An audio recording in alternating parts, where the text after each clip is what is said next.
Welcome back to our discussion, IT Workforce Optimization, the new alignment between mission needs and human capital on Federal News Radio. My guests are Mike Casey of GSA, Richard McKinney of the Transportation Department, and Brian Green and Richard Spires of Learning Tree International. Mike Casey, we talked a little bit during the break about onboarding. And I want to focus in this part of our conversation on a holistic workforce strategy. Onboarding is an important part of that, and you were talking about some of the realignment and rethinking that you've done at GSA as far as onboarding, thinking about a unique concept about these IT people as employees. Sure. Well, that's one of the things we have to remind ourselves is that they're employees as well as being IT specialists. And at GSA, we looked at it within the context of our employee viewpoint survey results.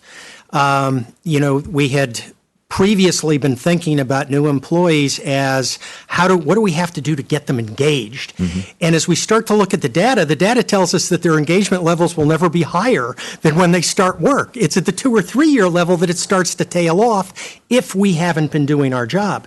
And so what we began to do at GSA is see our new employees as guided missiles. We want to be able to capitalize on their high levels of engagement and then send them back out there into the workforce to help engage everyone else. Mm-hmm. And so we overhauled our onboarding program, and it's a 2 or 3 day process. We looked at Google, we looked at Zappos, we did a ton of benchmarking across industry.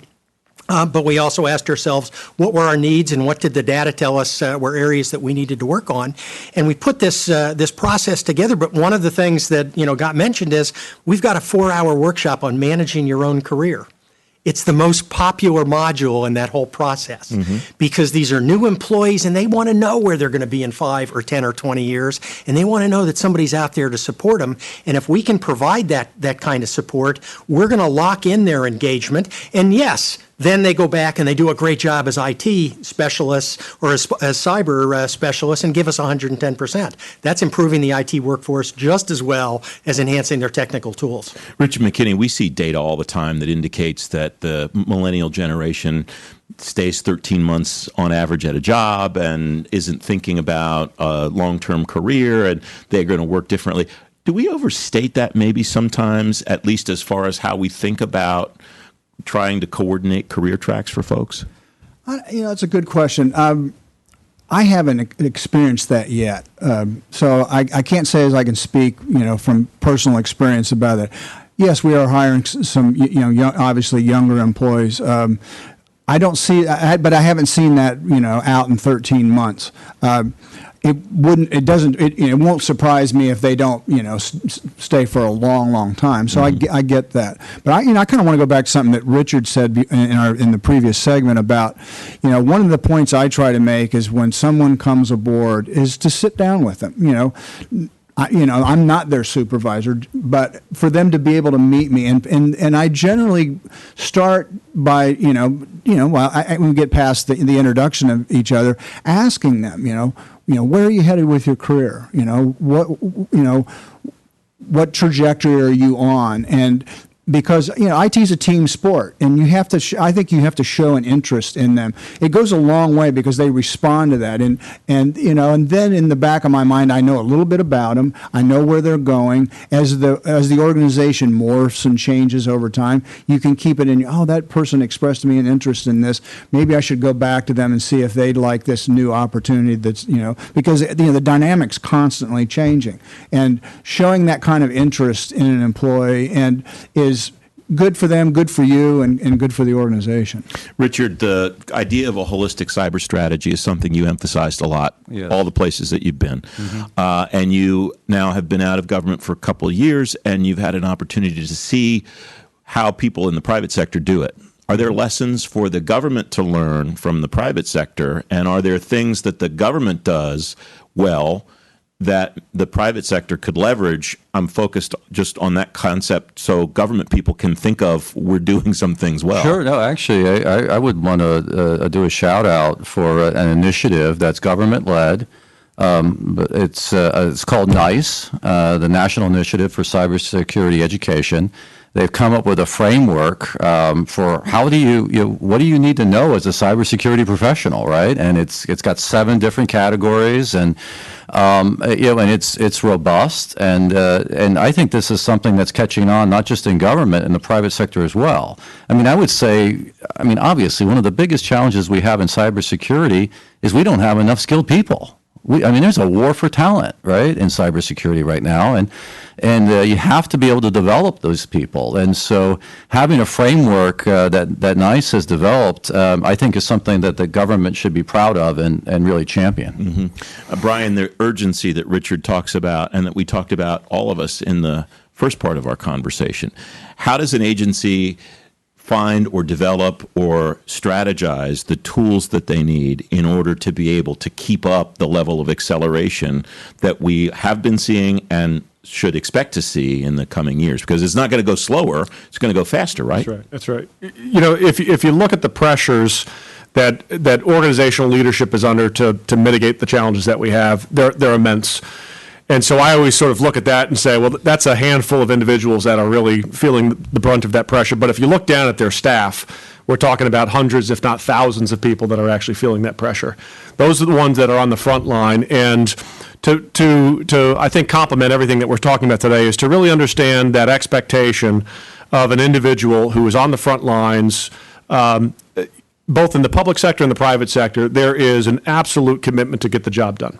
Regardless of all the things that we hear about government or that we hear about the private sector, when you talk to individuals that are on the front line, they're there to serve, and they really take their job seriously in many cases. Not to say 100%, but the majority of the folks are actually trying to do good work. And to Richard McKinney's statement about really understanding where that individual is going in my career, if I have a path, if I know what my job is, what the skills are that I need to perform my job well, you will get commitment from millennials. You'll get continued commitment from the individuals that are there in their 30s and 40s, and certainly those that are on the tail end of their careers. They're still excited about this initiative. Cyber is a major project, a major initiative that all are concerned about, and it's interesting to look at the workforce. They're really committed to fixing this. And so I think as leadership, what we really have to do is to ensure that we're looking at models that are out there that really provide specificity around what is it that we have to do, skills, processes, capabilities of doing our job better. So as I consider what all of you are saying, I want to go back to a point that you made at the beginning of this conversation, Mike, and that is we need to think of these folks as employees and not just IT people. Does that mean, Richard McKinney, that we should be thinking about folks in 2 different ways, or does this belie a culture change about the way that we think about the cyber force or the IT workforce holistically, that they're not like anybody else in the organization and we should think about them and nurture them and develop them completely differently? Well, yeah, we have to show them that we got to meet people where they are. You got to meet people where they are. Let me. If you don't mind, I'm going to share something with you that just came up last week at the CIO Executive Committee meeting. We've been talking a lot, about the cyber talent pipeline, and we're sort of on the receiving end of that pipeline, and I mean, we bemoan the fact that the pipeline isn't robust enough, that we don't have enough talent coming out. I think that one of the ideas that we're exploring is how can we be a part of the other end of the pipeline? How can we, as the federal government, consider programs where we bring people aboard, invest in them, and train them in these cyber skills, maybe in partnership with training sources, the universities that have these programs, as Richard said, that you are using NICE but extend, maybe pay for some of that training for that individual, and then get the commitment from them to come work in the federal government for a period of time, and instead of sort of cursing the pipeline, go to the other end of it and try to help put more folks into the pipeline. So and again, that's meeting folks where they are, giving people the opportunity to grow in a job, and some will come and go, and some will come and stay. Yeah. And I think that's I think that's something that's really worthy of our attention, especially in these times where we just need so many more people in that space that it's not good enough just to stand and wring our hands about it. Richard Spires, I appreciate the lamentation that Richard and you have talked about, and it's 100% accurate. But what strikes me as maybe a silver lining to this cloud of not enough people is that the answers exist. The concept of building a holistic IT workforce is not amorphous. It's something we can get our arms around. Absolutely. And it's something that can then be strategized and solved rather than woe is us for the Right. foreseeable future.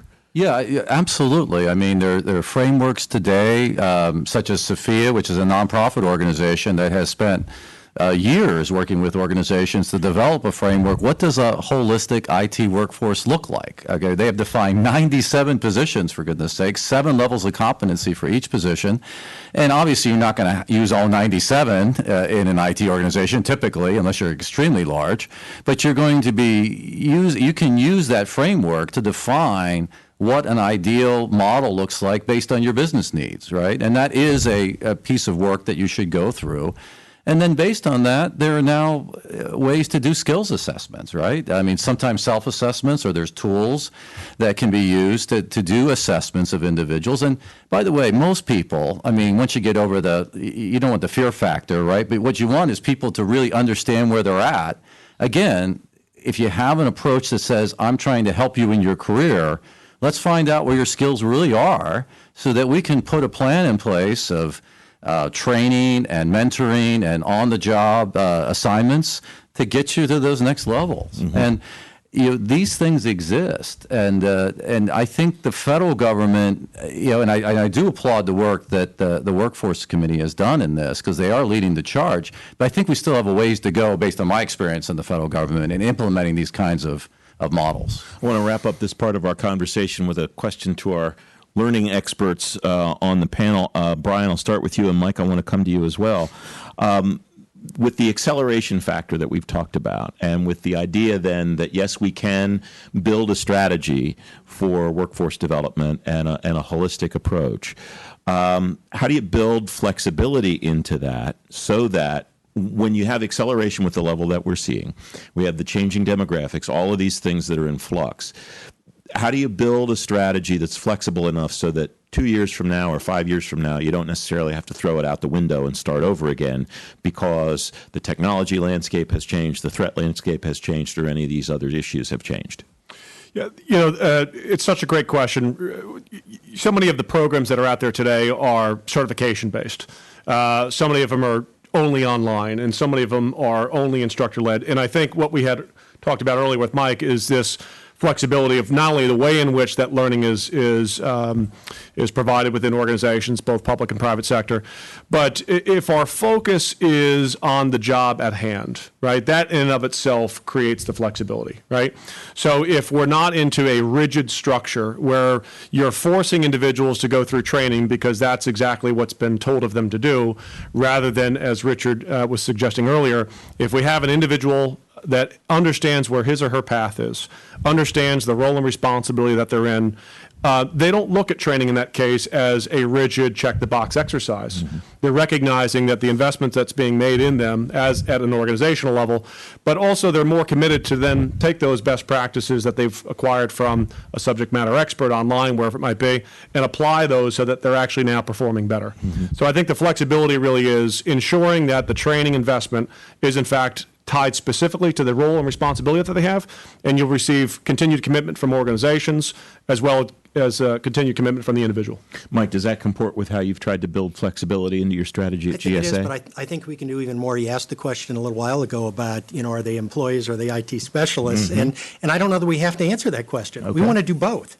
And so we get flexibility by making sure that we're looking at the problem set from two different angles and asking two different questions. One is how do we develop that IT skill set, but then the other one is where is this workforce going? And at some point, no matter how good you are as an IT specialist, the odds are you're going to end up supervising and managing and leading IT specialists. We can't wait and then try and start teaching folks those skills as well. So we need that holistic approach right from the get-go. Lightning round to wrap up this part of the conversation. One thought, most important element of building a workforce strategy for the near future. I won't ask you to think about it forever, but Richard Spires, I'll start with you. I think really thinking through based on what you need to provide to your customers, right? The business and mission units. What are the organizational construct that you need in your IT organization to deliver that? Because once you have that in place, the rest of it flows from there. Brian Green, Learning and development strategies that are aligned with the business need. Richard McKinney. Making sure your strategy is, you put the hockey puck where the player's going to be in the future. In other words, think down the road about where you want them and begin now to move to that point.